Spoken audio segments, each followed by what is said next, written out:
Our next segment is the government segment, and I, Nick Barber, am your host for the government segment. My guest is Alan Hart. Alan Hart should be a familiar name in the Capital District. He's the son of Larry Hart, who was a longtime county and city historian in Schenectady County. Alan, in his own right, is an author, has written several books. He's going to be talking about his famous dad and his life in the Capital Region. We'll talk about baseball, history, and many other topics. So this is a great interview. Let's watch Alan Hart.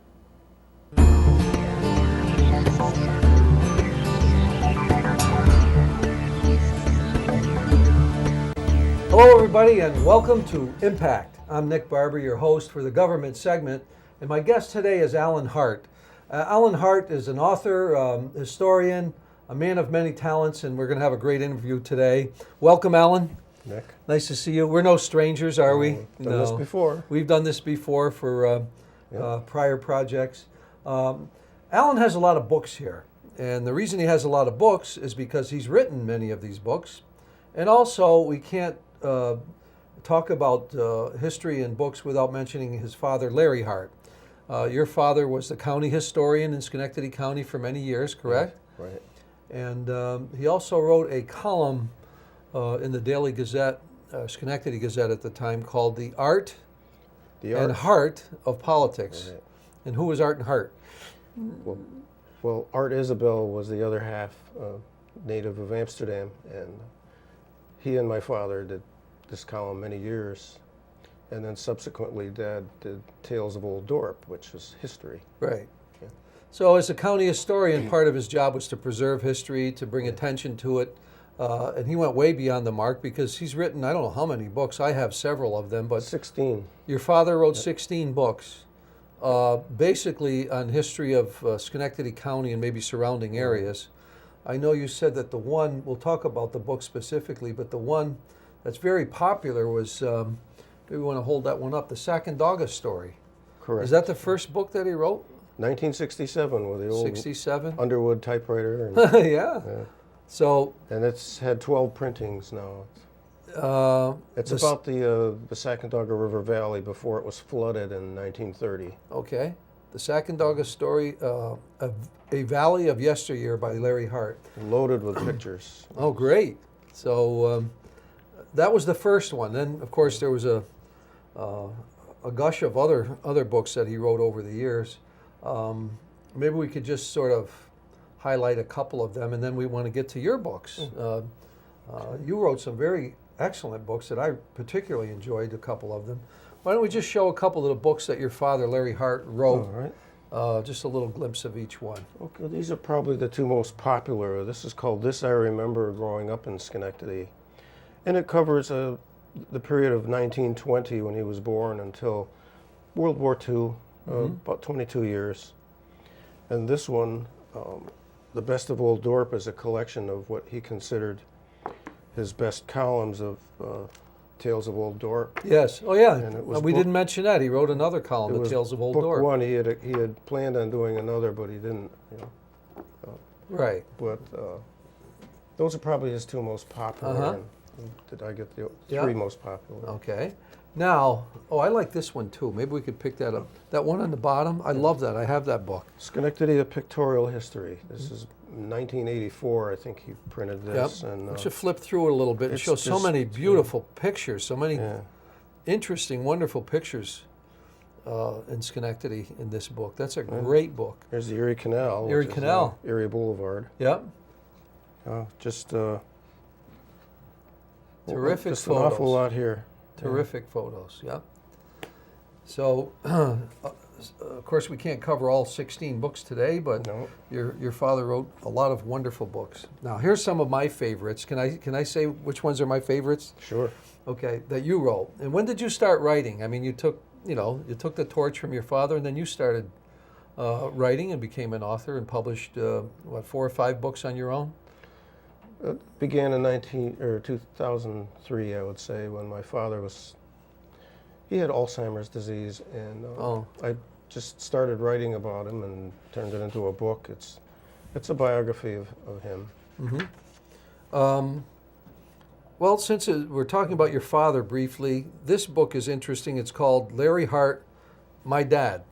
And it shows, it tells about your family, your upbringing. You grew up in Scotia, New York, didn't you? I did. But you're still very familiar with the city, as your dad was, Sure. as a county historian. But I thought that was a nice book about your family, about the times of growing up in this community in the 60s, 50s and 60s. And great book, nice picture of Larry. And he was in the service. He played in the band, did he? Yeah, he even sat in one night with the Glenn Miller Band. I Wow. think I've told you that story when Yes. they went to the base in England and the drummer was ill. Yeah. And they said, well, we've got our drummer here. So he played with the Glenn Miller Band. That's significant. That's great. And this one was great. This is one of my daughter's favorite books, if you want to hold it up. Dear Old Scotia, where you grew up. And I just love reading that book. And my daughter was probably maybe 17 when 16 or 17 when she read your book. And I thought that was significant. 16 or 17, they weren't avid readers of local history, but she really enjoyed it. And she said she wanted to meet you. I think you might have met her briefly, but she was impressed by this book and your upbringing. She liked it. Yeah. And here's my two favorite ones. I guess because I was a child of the 50s myself. And, just a great cover picture, downtown Schenectady, the Kresge Company, W.T. Grant Company, all the hustling, bustling activity in downtown. What prompted you to write this book, to Schenectady in the 50s? This is kind of a companion to this one. Mm-hmm. Schenectady and Scotia, all that separates them is a bridge, which we used to walk across all the time. Right. And my dad worked at the Union Star, the old newspaper, which was not far Sure. from where we're sitting. I delivered the Union Star as a And, young boy, yep. We're over here all the time. And Yeah. my paternal grandparents lived in Schenectady and Henry Street, so we were over Right. in Schenectady as much as we were in Scotia. Yeah.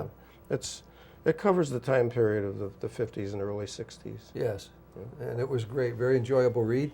I also have this one personally, and I love this one, Flashbacks, 1946 to 2008. It covered 62 years in upstate New York, so a lot of stuff in there. Yeah.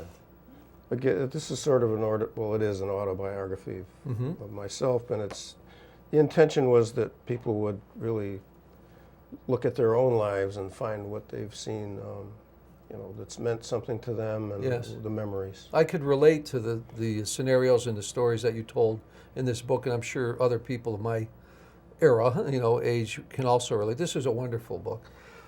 Can't help but notice your collar. And for the viewing audience, maybe we should explain. We're visiting with Alan Hart. Alan Hart is an author in his own right and the son of Larry Hart, the former county historian and columnist in Schenectady. You're an Episcopalian minister? Deacon. Deacon, Yes. yeah. Tell us a little bit about that. How did that come about, and what do you do as a Episcopalian deacon? Well, it was a call in my life that came kind of late after I had been kind of pushing it aside many years, but finally in 2006 I was ordained as a deacon in the Episcopal Church, and I served for 3.5 years here in Schenectady at Christ Church on Upper State Street, and 3 years ago I was transferred to St. Mary's of Lake Luzerne, where I serve now. Oh, pretty area up there. And it I didn't realize that myself. it also involves, I do some ministry here at Ellis Hospital as well as Glens Falls Hospital. I know that. I remember meeting you in the county building, county office building, when you were preparing to go, and meeting with your wife, Mary. And I think that's a wonderful calling, and they got a great guy, a good person. Oh, thank you. What else should we talk about? I think that these books would be very interesting to people.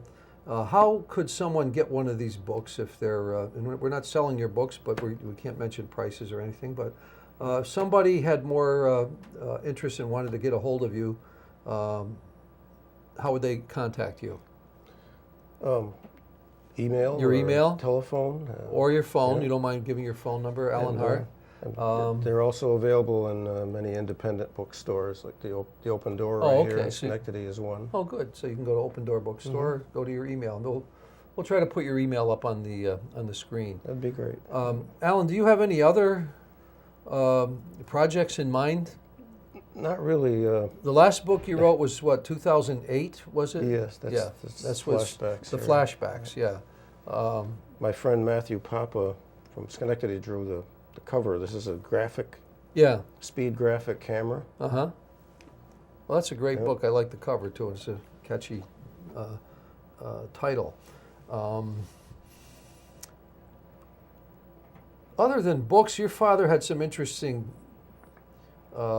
qualities and experiences in the service, playing with the Glenn Miller Band, but you had some interesting encounters in your life, too. Let's talk about baseball. You talk about a couple of these books, the old Blue Jay Stadium and the Little League Championships, but you had some impressionable and very significant occurrences regarding baseball when you were a young man.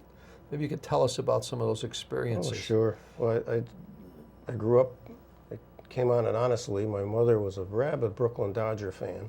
My father liked the Yankees, and my grandmother, maternal grandmother, Cecile Brooks, she was a New York Giants fan, so I had all of them. Mm-hmm. And she's the one who taught me how to keep score of, positions and Right. And so when the New York Mets came along, that gave me a chance to have my own team that was, just mine, and I wasn't with anyone else. Yeah. And my dad took me to Yankee Stadium, and I met Mickey Mantle. I had my picture taken with him. That's what I'm talking about. As a young boy, you had your picture taken with Mickey Mantle at Yankee Stadium? Yeah. And is that in one of these books? It's in several of them. Several of the books. That's great. That's terrific. I would have loved to have met him. And another major reason why I'm a Met fan is when 1956, after the World Series, now this is dating myself, but major leaguers used to barnstorm. You know what I mean? They would get a little team together and they'd tour around the country. They'd make a few extra bucks. Uh-huh. And a team of major leaguers came to Amsterdam one year, 1956. And Dad brought me along as he was taking pictures for the picture page. And I went around with a little notebook and got autographs.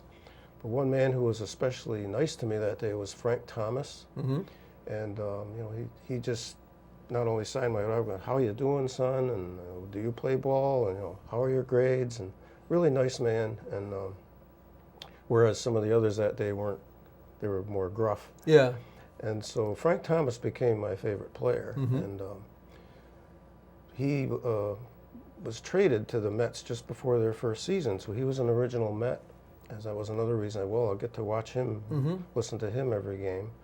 And we are we're friends to this day. We write letters back and forth. He's in his early 80s. Great. Wonderful. And, so that we correspond all the time. That's terrific. Now, over the years, I remember you looking for things, artifacts and records of your father's. When they were all over in the garage, in the bay, wherever you found them.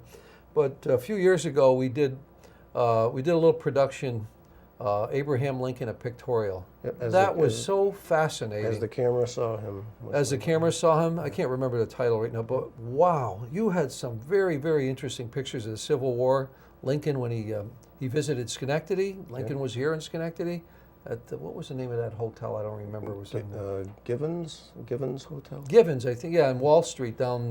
right by the train station. State and Erie Boulevard, where the train station, that was the original train station.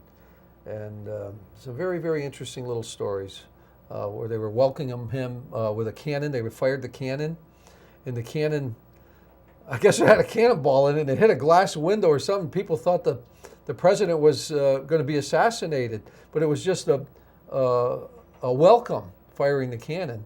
That was interesting. But he didn't stay here long. I guess he didn't get off the train, did he? No. He was on a whistle stop campaign or something? And unfortunately, the only other time he came through was his funeral cortege came through Schenectady. And stopped here briefly. And you had photos of that too. Yeah, so you have some very, very significant photos. But that was a very, very popular production, the Lincoln production. And we'll have to show that again if you don't mind. We'll air it again. It's been a while. I actually take that out now and then, and people ask me to bring it there. And, yes. So it's still popular. Yeah, that's good. We like to air it around President's Week, for the school children. It's very educational, and those photos are Really, really striking. Well, we've been visiting with Alan Hart. Alan Hart is an author, a local historian. He's written several books.